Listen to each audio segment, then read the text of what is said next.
Hi dears, ഇത് ഒരു princess cut blouse തയ്ക്കാൻ വേണ്ടി ഒരു കസ്റ്റമർ കൊണ്ടുത്തന്നതായിരുന്നേ. ഇത് അളവ് ബ്ലൗസാണ്, പിങ്ക് കളറിലുള്ളത്. ഇതാണ് ഈ തുണിയിലാണ് തയ്ക്കേണ്ടത്. ഇത് വൈറ്റ് ഹക്കോബ, നല്ല ബ്യൂട്ടിഫുൾ ആയിട്ടുള്ള ഒരു മെറ്റീരിയലാണ് ഈ ഹക്കോബ മെറ്റീരിയൽ. പ്യുവർ കോട്ടൺ ആണത്.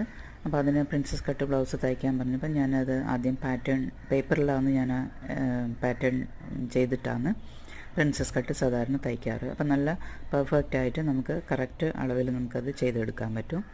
പിന്നെ ഒരളവിനേക്കാളും ഒരു 2 ഇഞ്ച് നീളം സ്ലീവിന് കൂട്ടിയിട്ട് ചെറിയൊരു പഫ് വെച്ചിട്ട് തയ്ക്കാൻ പറഞ്ഞിട്ടുണ്ടായിരുന്നു. ബാക്ക് ഓപ്പൺ ആണിത്. ബാക്ക് ഓപ്പൺ പ്രിൻസസ് കട്ട്, പിന്നെ ചെറിയൊരു പ്ലീറ്റ് വെച്ചിട്ടുള്ള പഫ് സ്ലീവും അതാണ് പറഞ്ഞിട്ടുള്ളത്. പക്ഷേ അളവിൽ അങ്ങനെയല്ലായിരുന്നു, അളവിന് വ്യത്യസ്തമായിട്ട് ഇങ്ങനെയാണ് ചെയ്യാൻ പറഞ്ഞത്. അപ്പം ഈ ലൈനിങ് ആദ്യം ഞാൻ കട്ട് ചെയ്യും. എപ്പോഴായാലും ബ്ലൗസ് തയ്ക്കുന്ന സമയത്ത് ആദ്യം ലൈനിങ്, ബ്ലൗസ് എന്നല്ല ഏതൊരു ഡ്രസ്സ് തയ്ക്കുമ്പോഴും ലൈനിങ് ആണ് ഞാൻ ആദ്യം കട്ട് ചെയ്യുക.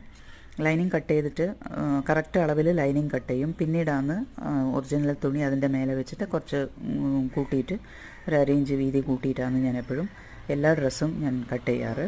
കാരണം എന്തെങ്കിലും പാകപ്പഴ വന്ന് കട്ടിങ്ങിൽ എന്തെങ്കിലും വ്യത്യാസം വന്ന് അത് കുളമായിട്ടുണ്ടെങ്കിൽ ലൈനിങ് അല്ലേ പോവും, മറ്റേ ഒറിജിനൽ തുണി നശിച്ചു പോകില്ലല്ലോ.